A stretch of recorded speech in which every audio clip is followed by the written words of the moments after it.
ہمارے پیارے آقا صلی اللہ تعالیٰ علیہ وسلم ہمارے خواب میں تشریف لائے ہیں، وہ شخص بہت خوش ہوتا ہے، بہت خوش ہوتا ہے۔ خوش ہونے کے بعد وہ اپنے پیارے حضور صلی اللہ تعالیٰ علیہ وسلم، اپنے ہمارے پیارے آقا صلی اللہ تعالیٰ علیہ وسلم کی طرف دیکھتا ہے، اور ہمارے پیارے آقا صلی اللہ تعالیٰ علیہ وسلم اس کی طرف توجہ نہیں فرماتے، اس کی طرف نظر نہیں فرماتے، اور اپنے چہرے کو، اپنے رخسار کو اس کے رخسار کی طرف سے پھیر دیتے ہیں۔ وہ بہت تعجب میں پڑ جاتا ہے اور وہ بہت حدث جاتا ہے، ڈر جاتا ہے، یا رسول اللہ صلی اللہ تعالیٰ علیہ وسلم، ہم سے کون ایسی گستاخی ہو گئی، ہم سے کون ایسی خطا ہو گئی جو آپ ہمیں دیکھنے سے انکار فرما دیے؟ کیا آپ ہمیں نہیں پہچانتے ہیں؟ علماء دین فرماتے ہیں، عالم فرماتے ہیں کہ آپ تو ماؤں سے زیادہ، آپ تو اپنے امتیوں کو ان کے ماؤں سے زیادہ محبت کرتے ہیں، تو آپ ہمیں کیوں انکار کر دیے پہچاننے سے؟ اتنا سننا تھا۔ حضور پاک صلی اللہ تعالیٰ علیہ وسلم ارشاد فرماتے ہیں، بے شک عالم دین علماء اکرام صحیح فرماتے ہیں کہ ہم اپنے امتیوں کو ان کے ماؤں سے زیادہ محبت کرتا ہوں، اپنے جانوں سے زیادہ قریب رکھتا ہوں، مگر افسوس اس بات کا افسوس ہے، اس بات کی ہمیں افسوس ہے کہ آپ نے، یعنی اس نوجوان نے، اس مسلمان بندے نے اپنے پیارے آقا، ہمارے پیارے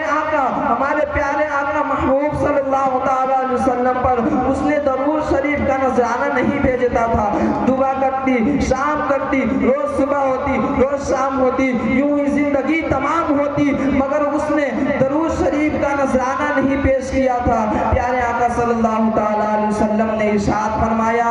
اے مسلمان، اے میرے امت سنو، حضور پاک صلی اللہ تعالیٰ علیہ وسلم فرماتے ہیں کہ جو بندہ مومن، جو مسلمان بندہ دنیا کے کسی کونے سے جب ہم پر درود پاک پڑھتا ہے تو اس کے باپ کا نام، اس کے والد کا نام اور اس کا نام ہمارے بارگاہ میں پیش کیا جاتا ہے کہ فلاں بن فلاں نے اس سرزمین سے، اس جگہ سے،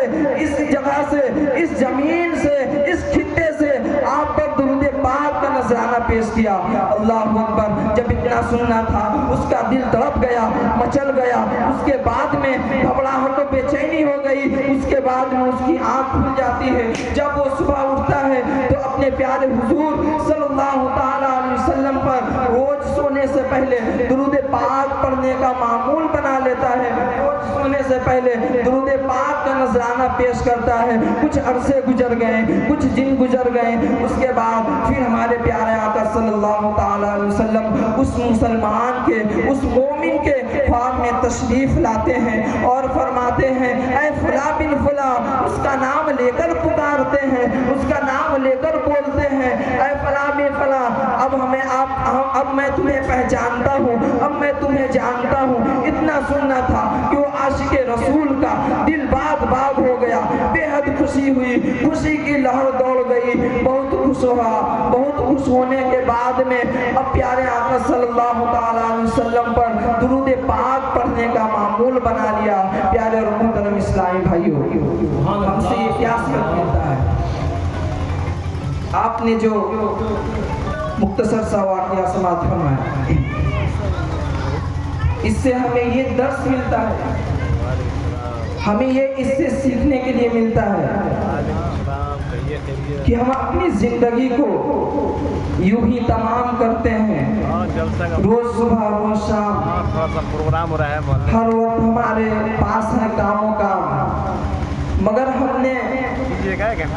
کب وقت نکالا اپنی زندگی کے کچھ لمحات کب نکالے ہم نے کہ اپنے پیارے حضور صلی اللہ تعالیٰ علیہ وسلم پر درود پاک کا نذرانہ پیش کریں۔ پیارے اور محترم اسلامی بھائیوں، اگر آپ کا آنا اسی